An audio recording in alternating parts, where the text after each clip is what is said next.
नमस्कार। खबर उत्तराखंड में आपका स्वागत है और मैं हूं आपके साथ हिमांशु श्रीवास्तव। खबरों में आगे बढ़ने से पहले नजर डालते हैं हेडलाइंस पर।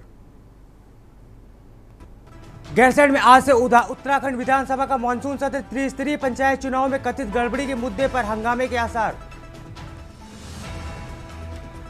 उत्तराखंड में 452 पंजीकृत मदरसों को संचालन के लिए प्राधिकरण से लेनी होगी मान्यता। हाईकोर्ट में जिला पंचायत बवाल मामले में डीएम एसएसपी से मांगा शपथ पत्र। आज होगी सुनवाई।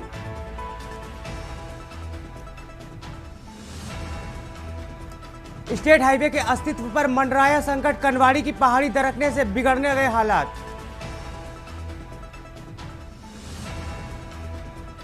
उधम सिंह नगर के स्मार्ट मीटर लगाने के 3 महीने बाद भी नहीं मिला बिल। गुस्साए लोगों ने वरिष्ठ लिपिक का किया घेराव। उत्तराखंड के चमोली, देहरादून सहित कई जिलों में बाढ़ के खतरे के पूर्वानुमान जारी। 24 घंटे के लिए जारी किया गया अलर्ट। आप देख रहे हैं के न्यूज, खबरों का सारथी। अब बात करते हैं देहरादून से, जहां आज से उत्तराखंड विधानसभा का मानसून सत्र शुरू हो जाएगा। आपको बता दें गैरसैंण में आज से विधानसभा का मानसून सत्र 19 से 23 अगस्त तक यह सत्र चलेगा।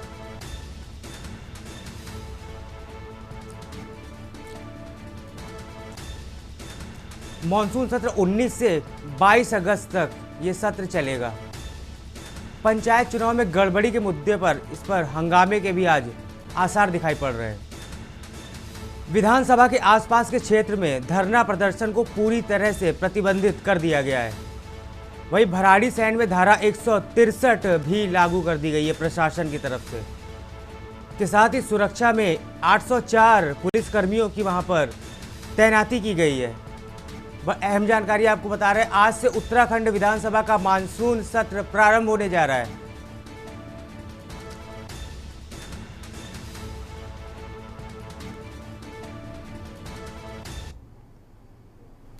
उत्तराखंड हाईकोर्ट के मुख्य न्यायाधीश खंडपीठ ने नैनीताल में 14 अगस्त को हुए जिला पंचायत अध्यक्ष चुनाव के दौरान 5 सदस्यों को अपहरण और माहौल खराब करने के मामले में स्वतः संज्ञान लेते हुए सुनवाई की। कोर्ट ने एसएसपी और जिलाधिकारी समेत जिम्मेदार अधिकारियों को 19 अगस्त तक शपथ पत्र के माध्यम से घटना के पीछे शामिल लोगों में जानकारी प्रस्तुत करने के निर्देश भी दिए। कोर्ट ने एसएसपी से कहा, जैसे नैनीताल विश्व विख्यात स्थल की तरह की तलवारधारी अपहरण जैसी घटनाएं पुलिस की कार्य प्रणाली पर प्रश्न चिन्ह लगाती है। मामला जिला सदस्य पुष्पा नेगी की जनहित याचिका पर सुनवाई के तहत आया है, जिसमें पुलिस प्रशासन की लापरवाही और अपहरणकर्ताओं के खिलाफ कार्रवाई न करने की शिकायत की गई है। आपको बता दें, इस पर अगली सुनवाई 19 अगस्त को होगी।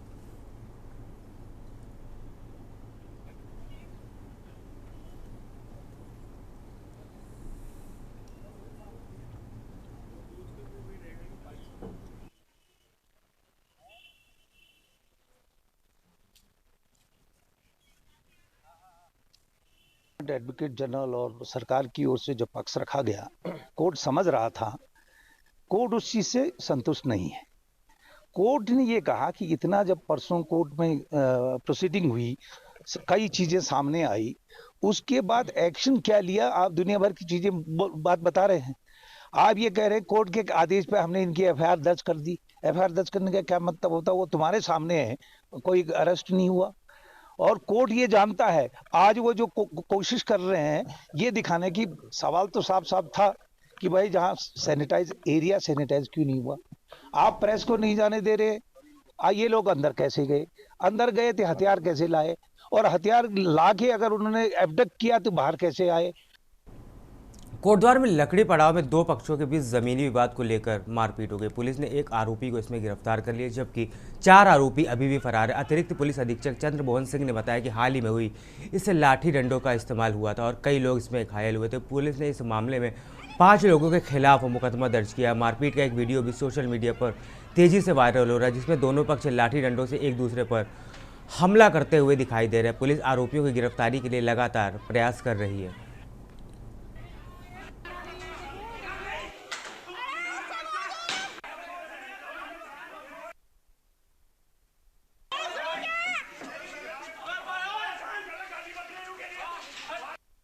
लकड़ी पड़ाव में 2 पक्षों में विवाद हुआ भूमि संबंधी मामले को लेकर, और फिर उनमें आपस में मारपीट भी हुई, जिसमें एक पक्ष उसमें काफ़ी चोटें आई और उनका मेडिकल करवाया गया।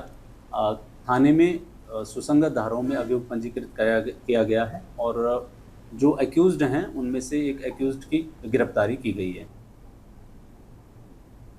गदरपुर के दिनेशपुर में नगर पंचायत के पूर्व अध्यक्ष सीमा सरकार के आवास पर भाजपा मंडल अध्यक्ष विश्वजीत मंडल की अध्यक्षता में प्रेस वार्ता का आयोजन हुआ, जिसमें बंगाली समाज के प्रति सोशल मीडिया पर आपत्तिजनक शब्दों के इस्तेमाल पर विरोध जताया गया। मामला नेताजी सुभाष बोस की मूर्ति स्थापना को लेकर गूलर भोज की हुई चर्चा से जुड़ा है, जिसमें गूलर भोज के महान लोग नामक आईडी में बंगाली समाज के खिलाफ अभद्र टिप्पणी की गई। नगर पालिका गदरपुर के एक सभासद द्वारा भी आपत्तिजनक शब्दों का प्रयोग किए जाने से क्षेत्र के लोगों में भारी नाराजगी फैल गई। लोगों ने गदरपुर पुलिस चौकी में शिकायत दर्ज की और सोशल मीडिया पर की गई अपमानजनक टिप्पणियों के खिलाफ कड़ी कार्रवाई की मांग की है। का मामला देखिए ऐसा है, अभी जब ये ब्लॉक प्रमुख गदरपुर का चुनाव हो रहा था तो उसमें एक परमजीत सिंह पम्मा जो मेरे ख्याल गदरपुर के सभासद है, इन्होंने उसमें बंगाली समाज के ऊपर अभद्र टिप्पणी करी थी हमारे माननीय विधायक श्रीमान अरविंद पांडे जी के बारे में और हमारे कांग्रेस के वरिष्ठ नेता हमारे गदरपुर के राजेंद्र सिंह पाटू जी के बारे में और हमारे रुद्रपुर के पूर्व विधायक श्रीमान राजकुमार ठुकराल जी के बारे में, इनके बारे में भी इन्होंने अभद्र टिप्पणी करी। और सबसे बड़ी बात, इन्होंने पूरे बंगाली समाज को जातिवाद के बारे में इन्होंने गलत टिप्पणी करी। कुछ विषय ऐसे थे जिनके लिए ये पत्रकार वार्ता यहाँ पर बुलाई गई है।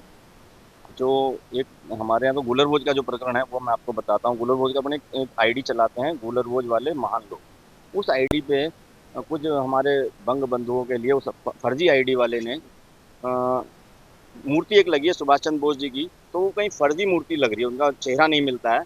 तो उसके विषय में कुछ ने टॉकिंग करी हुई। तो गूलर भोज समाज के जो है महान लोग जिन्होंने ये आईडी चला रखी है, उन्होंने लिखा है वाकई सम्मान के लायक नहीं। वो आपको प्रकरण भी पता चल गया होगा, पहले कईयों ने बोल दिया तो मुझे बोलने की आवश्यकता नहीं है, लेकिन ऐसा प्रतीत होता है। इसके लिए आज हमने ना फिर चौकी में एक रिपोर्ट दर्ज कराई है।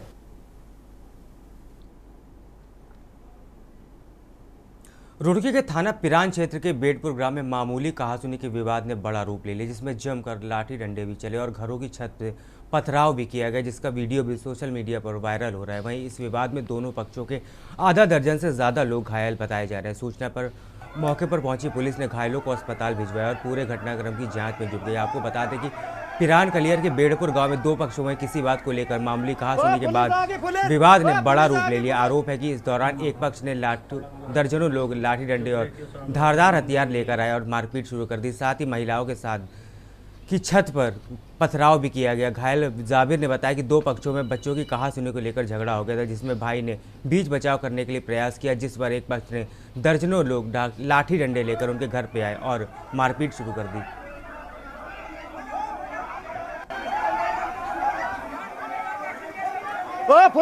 मामला ये है, ये कल की घटना है, 17 तारीख की दोपहर की घटना है। दोपहर में ये दो पक्ष आपस में भिड़ रहे थे, वह काट से फकीर है, वह उन पे लाठी डंडे कट्टे वगैरह, उन पे कुछ धारदार हथियार भी थे। मैं आपस में उन्हें पहले उनमें कहासुनी हो रही थी, तो उनमें किसी में हमारे एक परिवार से हमारे परिवार के लोग घायल है। इन्होंने ये कह दिया कि भाई यहाँ से पथराव मत करो, कोठे से हमारे घर में पत्थर गिर रहे हैं।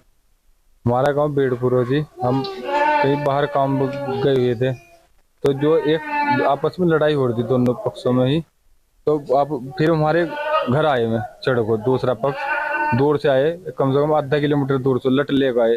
तो घर से फोन आया हमारे पास, कह ले भाई झगड़ा हो गया। जो हम घर गए, घर लोग पहुंचने नहीं दिए, पहले ही लाठी डंडे से सर फोड़ दिए, 2-3 आदमियों के सर फोड़ रखे, इनके फोड़ रखे भाई के। मुकब्बिर है जी, मैं तो घर पे था भी नहीं, जब ये रिक्शा लेकर रिक्शा चलाऊं मैं तो मना कर तो करा यो काम। हम तो है भी नहीं थे घर पे, रिक्शा खड़ी करते ही और बस निकले तो भी, और बिल्डिंग पे चढ़े हुए सर, पथराव करा बिल्कुल, साबुत ईंट अद्धे, बहुत बुरा हाल कर दिया, घर में भी नहीं पड़ने दिया हमें। तो आया मुझे शाम के समय सीओ साहब के भी संज्ञान में पूरा प्रकरण, दो पक्षों में किसी मामूली बात को लेकर आपस में झगड़ा। जिलाधिकारी स्वाति एस भदौरिया ने गंगा नदी की स्वच्छता को लेकर सख्ती बरतते हुए स्पष्ट कर दिया है कि नदी किनारे कूड़ा फेंकना किसी भी हाल में बर्दाश्त नहीं किया जाएगा। हाल ही में गंगा में कूड़ा फेंकते हुए एक वीडियो वायरल हुआ था, जिस पर त्वरित कार्रवाई करते हुए जिलाधिकारी ने उप जिलाधिकारी को दोषी व्यक्ति पर जुर्माना लगाने के निर्देश दिए। तो उन्होंने कहा था कि गंगा और अन्य नदियों के किनारे पर कूड़ा फेंकने की अनुमति नहीं और नियम तोड़ने वालों पर कठोर दंडात्मक कार्रवाई की जाएगी। जिलाधिकारी ने निर्देशित किया है कि जो लोग अपने घर या प्रतिष्ठान का कूड़ा अलग अलग श्रेणियों में नहीं देंगे, उनका यूज़र चार्ज दुगना किया जाएगा। उन्होंने साफ सफाई और कचरा प्रबंधन में किसी भी प्रकार की लापरवाही बर्दाश्त न करने की बात कही है।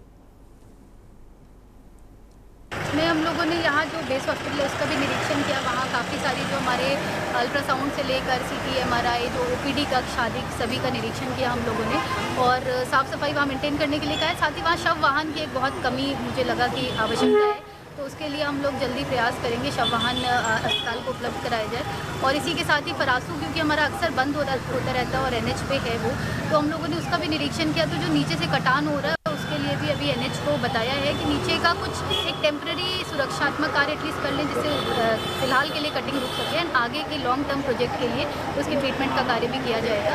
और उसके अतिरिक्त जो यहाँ पे पहले यहाँ पे बहुत सारा कूड़ा इकट्ठा होता था अलकनंदा किनारे, तो आज उस जगह का भी निरीक्षण किया। वहाँ पे एक नगर निगम के द्वारा वहाँ पे पार्क वेस्ट वंडर पार्क भी बनाया जा रहा है। फिलहाल वक्त हो चला एक छोटे से ब्रेक का, जल्द लौटेंगे। आप देख रहे हैं के न्यूज़, खबरों का सारथी। ब्रेक के बाद आपका स्वागत है। अब रुक करते हैं खबरों की ओर। चमोली जिले में लगातार हो रही बारिश के चलते ऋषिकेश बद्रीनाथ राष्ट्रीय राजमार्ग पर कमौड़ा के पास भारी मलबा आ गया, जिससे हाईवे पूरी तरह से बंद हो गया। देर रात हुई तेज बारिश के बाद सड़क पर वाहनों की लंबी कतारें लग गई और सैकड़ों यात्री जाम में फंसे हुए। प्रशासन ने स्थिति को देखते हुए 3 पॉकलैंड मशीनें मलबा हटाने के लिए मौके पर तैनात कर दी है। सड़क को जल्द से जल्द खोलने की कोशिश भी की जा रही है, लेकिन लगातार बारिश के कारण राहत कार्यों में बाधा आ रही। फिलहाल प्रशासन यात्रियों से अपील कर रहा है कि वह धैर्य बनाए रखें और अनावश्यक यात्रा से बचें। बद्रीधाम और जाने वाले श्रद्धालुओं को विशेष सावधानी बरतने के निर्देश दिए गए हैं।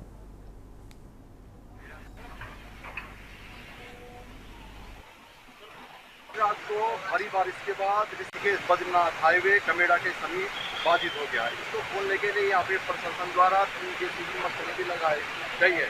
अभी कितना वक्त इसको खोलने में लगेगा ये कहना अभी संभव नहीं है, लेकिन लगातार प्रशासन की टीम इसको खोलने का काम कर रही है। बताते चले कि आने वाले दिनों में गैरसैंण में भराड़ीसैंण में विधानसभा सत्र भी होने जा रहा है। इसको लेकर के प्रशासन की तैयारियां जोरों पर चल रही है। के न्यूज़ के लिए कमेड़ा से अनिल राणा। हरिद्वार वन विभाग के दफ्तर पर 2-3 दिनों से लगातार दस्तक दे रहा है। हाथी अचानक दफ्तर में घुस गया। इस दौरान कर्मचारी डर से इधर उधर भागते नजर आए। हाथी का वीडियो सोशल मीडिया पर वायरल होने के बाद यह मामला सुर्खियों में आया। स्थानीय लोगों का कहना है कि आसपास के इलाकों में पहले भी कई बार हाथी दिख चुका है। वन विभाग अब हाथी की गतिविधियों पर कड़ी नजर रखकर उसे जंगल की ओर खदेड़ने की योजना बना रहा है।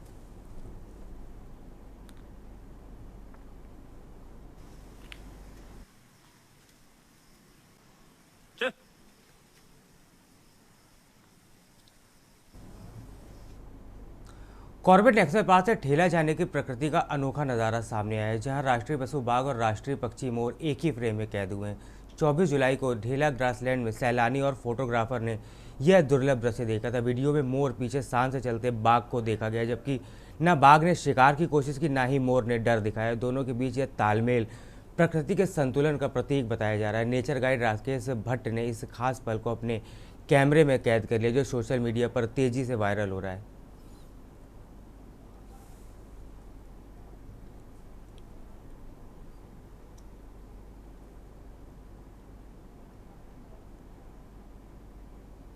खबर रुद्रपुर से है, जहां नैनीताल जिला पंचायत अध्यक्ष चुनाव में कांग्रेस नेताओं पर दर्ज मुकदमे को लेकर सियासी गर्मी तेज हो गई है। सोमवार को रुद्रपुर में कांग्रेस कार्यकर्ताओं का गुस्सा सड़क पर फूट पड़ा। डीडी चौकी पर भाजपा सरकार के खिलाफ नारेबाजी करते हुए प्रदर्शनकारियों ने सरकार का पुतला फूंका और फर्जी मुकदमों को वापस लेने की मांग की। 14 अगस्त को हुए जिला पंचायत अध्यक्ष चुनाव के दौरान 5 सदस्यों के कथित अपहरण के मामले में कांग्रेस नेता दीपा धर्मवाला और उसकी शिकायत पर नेता प्रतिपक्ष यशपाल आर्य, विधायक सुमित हृदय, उपनेता प्रतिपक्ष भुवन कापड़ी और पूर्व विधायक संजीव आर्य समेत कई नेताओं पर मुकदमा दर्ज किया गया है। हमने डीडी चौक पर रुद्रपुर में पार्टी के सभी वरिष्ठ नेताओं के साथ, कार्यकर्ताओं के साथ पुतला दहन करने का काम किया है। जिस प्रकार से हमारे नेता प्रतिपक्ष यशपाल आर्य जी पर मुकदमे हुए हैं, जिस तरीके से भुवन कापड़ी जी पर मुकदमे हुए हैं, उनके साथ पुलिस ने हाथापाई करी है, उनके खिलाफ मुकदमे दर्ज किए हैं, लोकतंत्र की हत्या की है। पंचायत चुनाव में कैसे गोलियां चली हैं, कैसे तलवारें खींची हैं, कैसे लाठियां बांधी गई हैं, गुंडागर्दी के बल पर पूरा पंचायत चुनाव भाजपा ने निपटाने का काम किया है। देखिए, आज हमारे प्रदेश अध्यक्ष करण बेहरा जी के निर्देश पर पूरे प्रदेश में कांग्रेस पार्टी के लोग पुतला दहन कर रहे हैं। और आप भी भली भांति जान रहे हैं कि जिस तरह से जिला पंचायत चुनाव में रिजल्ट आने के बाद आरक्षण में धांधली की गई और उसके बाद भी नैनीताल जिले में वहां पर चुनाव वाले दिन किस तरह से पुलिस बिल्कुल खड़ी है और पुलिस के सहयोग से किस तरह से जिला पंचायत सदस्यों को उठाया गया, बेताल घाट में सरेआम गोली चल रही है। तो कहीं ना कहीं सत्ता के बल पर, धन बल पर और डर के आधार पर जिला पंचायत अध्यक्ष चुनने का काम, करने का काम भारतीय जनता पार्टी कर रही है। त्रिस्तरीय चुनाव उत्तराखंड में हुए और इस देवभूमि की जनता ने अपनी खुली आंखों से सब कुछ देखा और सब कुछ समझा। जिस तरीके से इस भ्रष्ट सरकार ने सबसे पहले आरक्षण पे छेड़खानी करने का प्रयास किया, आरक्षण से पूरी तरीके से छेड़खानी की गई कि हमारे अध्यक्ष ज्यादा से ज्यादा जीत के आए। और उसके बाद जिस तरीके से नैनीताल का हादसा हुआ, जिस तरीके से गदरपुर में हुआ, मतलब पूरे प्रदेश में जिस तरीके से न्याय पंचायत के लोगों को, जिला पंचायत के सदस्यों को, बीडीसी को उठाया गया गुंडागर्दी करके, पुलिस को आगे करके। और सबसे हैरानी की बात है कि नैनीताल में हमारे नेता प्रतिपक्ष माननीय यशपाल आर्य जी। खबरों में फिलहाल इतना ही। आप बने रहिए के न्यूज़ इंडिया के साथ। नमस्कार।